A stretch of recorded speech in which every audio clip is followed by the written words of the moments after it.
Hello everyone, কেমন আছো সবাই? আমি স্বস্তিকা আর আজ আবারও একটা ব্লগে তোমাদের সবাইকে স্বাগতম জানাই। আজ বৃহস্পতিবার, সকাল এখন 10টা। আজ আমরা যাব সেকেন্দ্রাবাদ, তাই সেকেন্দ্রাবাদ যাওয়ার সমস্ত তোড়জোড় সকাল থেকেই শুরু হয়ে গিয়েছে। এখন আমরা যাচ্ছি খড়গপুর স্টেশনে। আমাদের ট্রেন লেট থাকলেও আমরা হাতে সময় নিয়েই বাড়ি থেকে বেরোচ্ছি।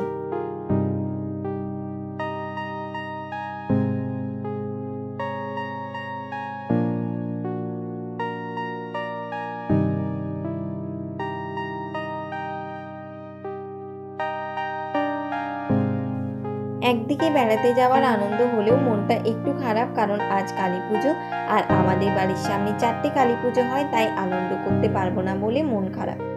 আমরা প্রায় 10টা 40 নাগাদ স্টেশনে পৌঁছে গিয়েছিলাম আর ওয়েটিং রুমে বসেছিলাম আমাদের ট্রেন আসার অপেক্ষায়।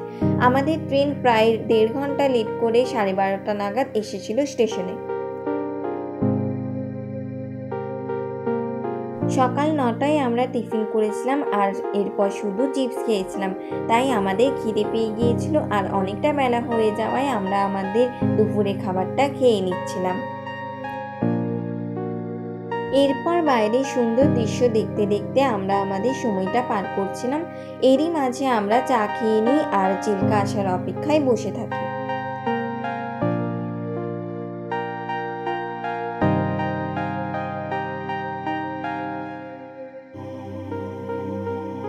প্রায় 1 ঘন্টা পেরিয়ে যায়, কিন্তু তখনও আমরা চিল্কা আসার অপেক্ষায় বসেছিলাম।